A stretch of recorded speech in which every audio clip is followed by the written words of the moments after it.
নমস্কার বন্ধুরা, আলপনাস কুকিং স্টাইলে আপনাদের সবাইকে স্বাগত। মালপোয়া তো আপনারা অনেক খেয়েছেন, কিন্তু এই রাবড়ি মালপোয়া হয়তো কোনোদিন খাননি। এই মালপোয়াটা এতটা টেস্টি আর এতটা নরম, মুখে দিলে একদম মিলিয়ে যায়, আর এর টেস্ট না খেলে বুঝতেই পারবেন না। আজকে আমি সেই মালপোয়ার রেসিপি নিয়ে এসেছি। তাহলে দেখুন কিভাবে এই রাবড়ি মালপোয়া বানাচ্ছি। রেসিপি শুরু করছি, সঙ্গে থাকুন। রাবড়ি মালপোয়া বানাতে তো রাবড়ি লাগবে, তো আমি বাজার থেকে খোয়া কিনেছি। এখানে 200 গ্রাম খোয়া আছে। আপনারা চাইলে ঘরেই এই রাবড়িটা বানিয়ে নিতে পারেন। এই খোয়াটা ফ্রিজে ছিল, এটাকে আমি গ্রেট করে নিচ্ছি। তা খোয়াটা মোটামুটি এইভাবে ভেঙে যাচ্ছে। তো খোয়াটা ভালো করে এইভাবে ভেঙে নিলাম।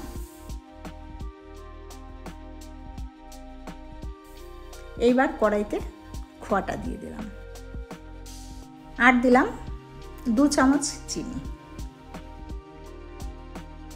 খোয়াটার সঙ্গে মিশিয়ে নিচ্ছি। এখন এর মধ্যে জাল দেওয়া দুধ দিয়ে দিলাম।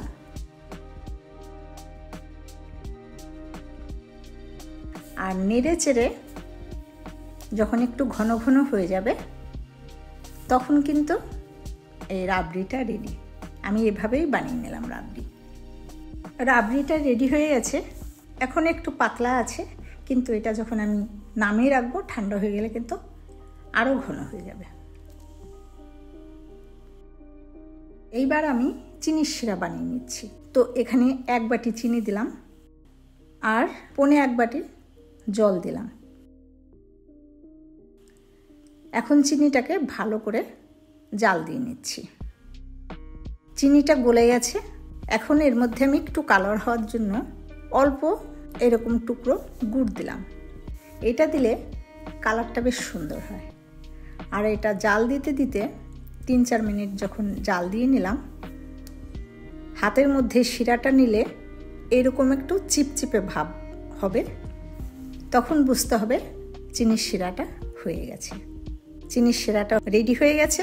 এখন গ্যাস অফ করে আমি এই শিরাটাকে সাইডে ঢাকা দিয়ে রেখে দিচ্ছি। এখন মালপোয়ার ব্যাটারটা বানিয়ে নিচ্ছি। তো একটা বড় বাটিতে নিলাম 1 বাটি ময়দা, ওই বাটিরই 1/2 বাটি সুজি নিলাম।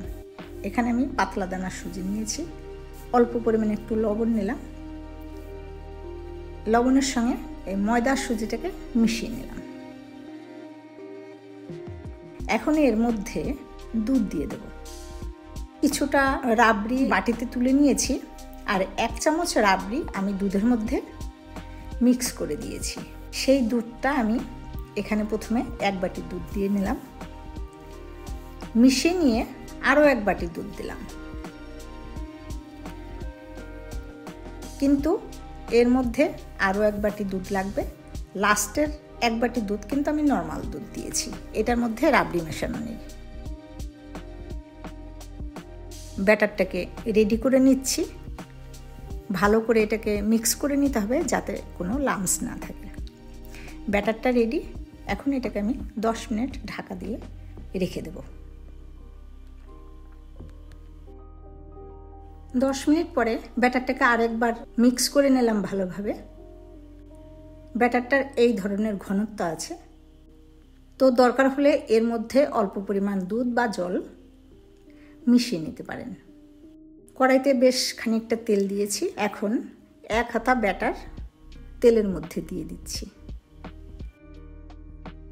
ব্যাটারটা দিয়ে একটুখানি পরে এইভাবে গরম তেল কন্টিনিউ যদি ব্যাটারের উপরে দেওয়া যায়, তাহলে দেখবেন একদম লুচির মতন ফুলে উঠেছে।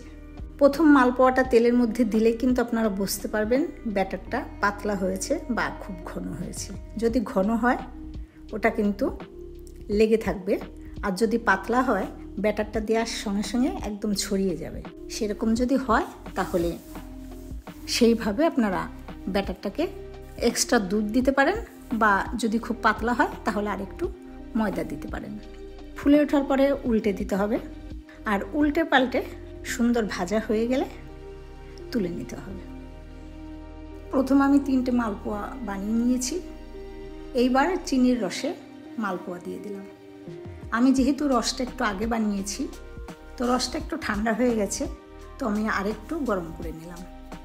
এই ঠান্ডা রসের মধ্যে দিলে কিন্তু মালপোয়াতে রস টানবে না, তো রসটা একটু গরম থাকতে হবে। তো এইভাবে উল্টে পাল্টে রসের মধ্যে দিয়ে 3-4 মিনিট পর রেখে তুলে নিলাম।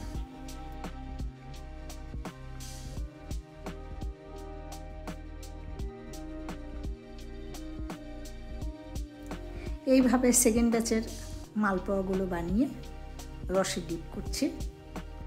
মালপোয়াগুলো একটা প্লেটে তুলে নিয়েছি। আর যে আমি রাবড়ি বানিয়েছিলাম সেটা বাটিতে ঢেলে নিয়েছি।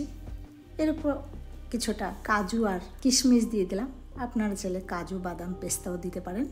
এই মালপোয়াটা যখন খাওয়া হবে রাবড়ির মধ্যে ডিপ করে নিয়ে খাবেন।